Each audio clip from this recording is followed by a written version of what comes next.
పాటు పూర్తిగా వస్తుంది. ఏ మాట మీద అయితే ఆయన ప్రభుత్వంలో అధికారంలోకి వచ్చారో ఆ మాట పూర్తిగా తప్పుతున్న పరిస్థితి. మనం కానీ గుర్తు చేసుకుంటే ఎన్నికల క్యాంపెయిన్లో కాంగ్రెస్ పార్టీ ఇచ్చినటువంటి 6 గ్యారంటీలు అనే మాటకి ముఖ్యమంత్రి గారు నేను 7వ గ్యారంటీ జోడిస్తున్నాను, ఈ రాష్ట్రంలో ప్రజాస్వామ్యం స్వేచ్ఛ పునరుద్ధరించడమే నా 7వ గ్యారంటీ అని చెప్పి స్పష్టంగా చెప్పాడు. ఆయన అన్నమాట ప్రకారమే తెల్లవారే సెక్రటరియట్ చుట్టూ ఉన్నటువంటి కంచెలన్నింటినీ బుల్డోజర్లతో తొలగించారు. మీ పత్రికల వాళ్ళు కూడా చాలా పెద్ద పెద్ద ఫోటోలు వేశారు, ప్రజాస్వామ్యం వచ్చేసింది, కంచెలు పోయినాయి. కానీ అదొక్కటి తప్ప ఆ తర్వాత అంతా అప్రజాస్వామికంగా నడుస్తోంది.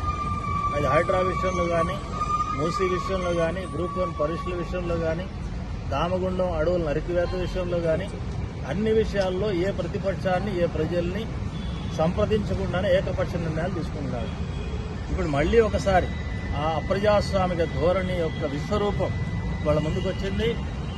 లగచర్లలో దాదాపు 1375 ఎకరాల భూమిని ఫార్మాసిటీ పేరుతో సేకరిస్తున్నారు. ఫార్మాసిటీ ఇప్పటికే ఇబ్రహీంపట్నం ప్రాంతంలో 13,000 ఎకరాల భూములు సేకరించారు. దాన్ని ఏం చేశారు, దానిపైన ఏ నిర్ణయం తీసుకున్నారు?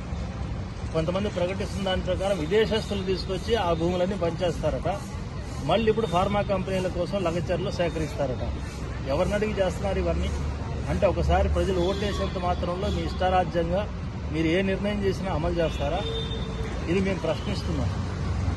బాధిత రైతులు తమ గోడు వెళ్లబోసుకోవడానికి కలెక్టర్ గారి దగ్గరికి వస్తే వాళ్ళు దాడి చేశారనే పేరుతోటి అప్రజాస్వామికంగా ఒక 5-6 గ్రామాలని జైలుగా మార్చేసి అక్కడ పిల్లలు స్త్రీలు తప్ప మిగతా మగ పురుషులు ఎవరు కనపడకుండా అయిపోయారు. ఇవాళ అంత నిర్బంధ విధానం నడుస్తోంది. వందల మందిని అరెస్ట్ చేశారు.